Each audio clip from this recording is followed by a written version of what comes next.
ठाकरे गटाच्या कार्यकर्त्यांनी केल्याचं उघड झालंय।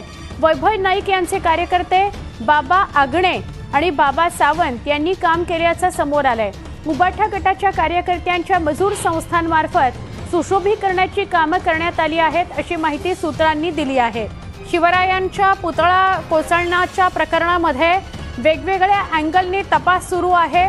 आता एक माहिती समोर आली आहे, त्याविषयी बोलूया आमचे प्रतिनिधी तुषार रुपनवर यांच्याशी। तुषार, काय अपडेट? सुवर्ण, आपण जर पाहिलं असेल तर शिवाजी महाराजांचा जो पुतळा कोसळला त्यानंतर अनेक महत्त्वपूर्ण गोष्टी समोर येतात। त्यापैकीच एक गोष्ट न्यूज 18 लोकमतच्या हाती लागलेली आहे। त्यानुसार पुतळ्याच्या भोवती जे सुशोभीकरण करण्यात आलं होतं हे काम उबाटा गटाच्या या ठिकाणी जे प्रमुख कार्यकर्ते त्या कार्यकर्त्यांना देण्यात आलं होतं। वैभव नाईक यांचे हे कट्टर समर्थक आहेत बाबा आगणे आणि बाबा सावंत, त्या दोघांनाही हे काम देण्यात आल्याचं समोर आलेलं आहे। आणि यामध्ये आपण पाहिलं असेल तर या दोन प्रमुख नेत्यांनी उद्धव ठाकरे यांच्यासोबत देखील आपल्याला यांचे फोटो असल्याचं पाहायला मिळते।